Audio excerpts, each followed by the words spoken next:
Guys, आपण long type video start केला आहे. विचार केला ब्लॉग करूया, सो म्हणून स्टार्ट केला आहे. माझा आवाज कदाचित येत नसेल कारण मला सर्दी झालेली आहे. सो रँडमली मी आता जस्ट योगा केला. संध्याकाळ झाली आहे, 6:30 झाले आहेत आणि योगा संपलेला आहे माझा. बिकॉज सकाळी माझं नाही होत कारण थंडीच्या दिवसात नाही उठल्या जात माझ्याच्याने लवकर. सो मी संध्याकाळी करते आता आणि मला बाहेर जायचं आहे. सो जर काही शूट झाला तर नक्की करते. भेटूया.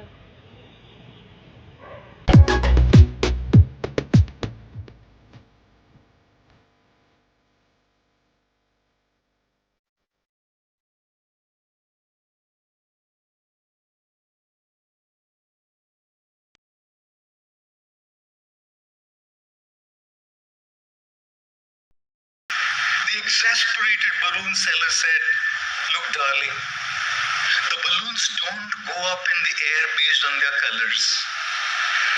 The balloons go up."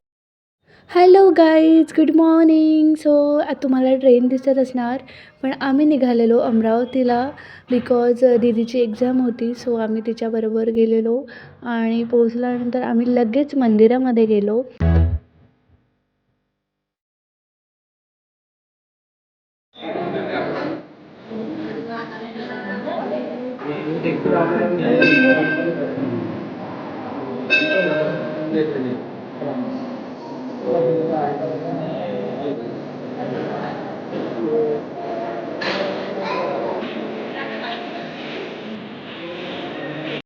तर तुम्हाला व्हिडिओमध्ये दिसत असणारी सुंदर आणि क्यूट ब्युटिफुल गर्ल, सो ते मी आहे आणि आम्ही दीदीच्या फ्रेंडच्या घरी निघालेलो. तिला भेटायचं होतं, सो तिकडे गेलेलो आणि तिकडे मला काही फारसं शूट नाही करता आलं. सो मी काही शूट नाही केलं. सो हे जे आहे हे दीदीचं सेंटर होतं पेपरचं. इथे आम्ही आलो. दीदी पेपरला गेलेली आणि इथे आम्हाला दोघींना करायला काही नव्हतं. सो आम्ही हे गेम्स वगैरे बघितले, एन्जॉय केला, मस्ती केली, हसलो आणि खूप छान मज्जा आली.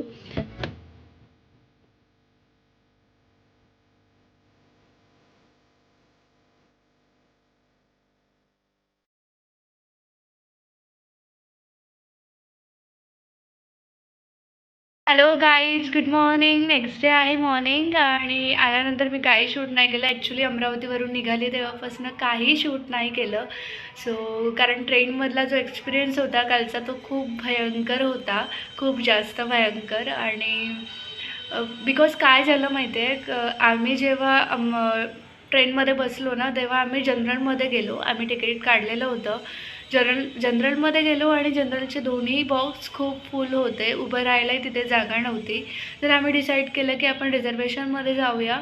आम्ही तिकडे गेलो आणि थोडा वेळ बसलो. नंतर ट्रेन स्टार्ट झाल्यानंतर टी सी चेक करायला आला, तर ज्यांनी तिकीट काढलं होतं त्यांना पण तिथून काढून दिलं त्यांनी आणि तो म्हणाला की जनरलमध्ये जा. ठीक आहे, आम्ही जनरलच्या साईडने गेलो. तिथे उभं राहायलाही जागा नव्हती. पूर्ण बॉईज वॉशरूममध्ये उभे होते आणि बोलायचं तात्पर्य एवढंच आहे माझं की तिकीट काढून फायद्याची गोष्ट काय आहे? तिकीट काढून काय फायदा आहे?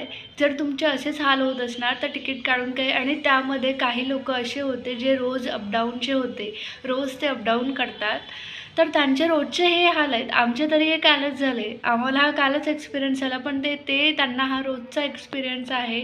सो मला असंच म्हणायचं आहे की जनरलचे तुम्ही बॉक्स वाढवून द्या किंवा मग त्यांना तिथे बसू द्या, असंच म्हणायचं आहे ना. कारण काय करू शकतो आपण? इतके हाल. आम्ही कंटिन्यू अमरावती ते अकोला आम्ही उभे आलो. सो तुम्हाला याबद्दल काय वाटते प्लीज मला नक्की कमेंट करून सांगा. भेटूया नेक्स्ट ब्लॉगमध्ये. मी ब्लॉग इथेच एंड करते. So don't forget to subscribe, comment, like, share. Bye bye.